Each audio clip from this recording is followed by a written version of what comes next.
السلام عليكم ورحمة الله وبركاته. أنا الطالبة سلسبيل النتشة من الصف الثالث من مدرسة الخبراء. يسعدني أن أقدم لكم مشاركة فرقتي غصون الزيتون في مسابقة الحركات التعبيرية بعنوان أنا شجرة زيتون، نعبر فيها عن القوة والثبات والانتماء. نتمنى أن تنال إعجابكم وتقديركم. شكرا لحسن استماعكم.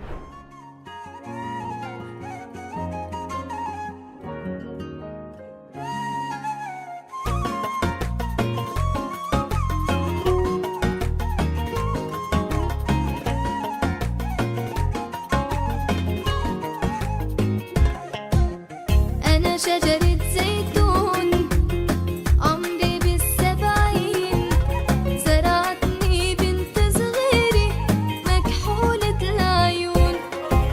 أنا شجرة زيتون عمري بال70، زرعتني بنت صغيرة مكحولة العيون.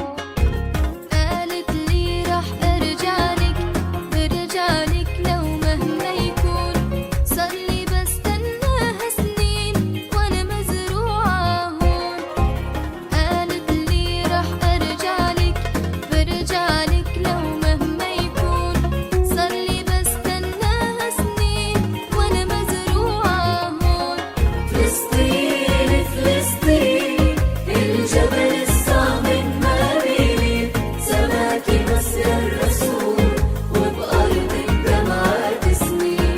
فلسطين فلسطين الجبل الصامت ما بيلين، سماكي مصر الرسول وبأرض الدمعات سنين. أنا شجرة زيتون عمري بال70، زرعتني بنت صغيرة مكحولة العيون.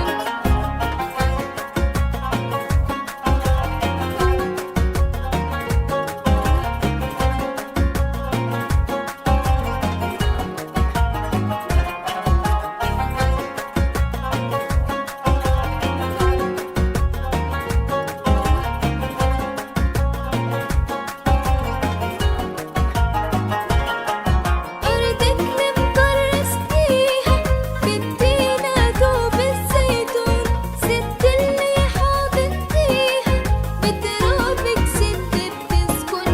بير المي العالباب والمفتاح بالدولاب، قنديل الزيت المضوي عم يستنى بالأحباب. فلسطين فلسطين الجبل الصامت ما بيلين، سماكي مصر الرسول وبأرض الدمعات سنين. فلسطين فلسطين الجبل الصامت ما بيلين، سماكي مصر الرسول وبأرض الدمعات سنين. أنا شجرة زيتون عمري بال70، زرعتني بنت صغيرة مكحولة العيون. فلسطين فلسطين الجبل الصامت ما بيلين، سماكي مصر الرسول وبأرض الدمعات سنين.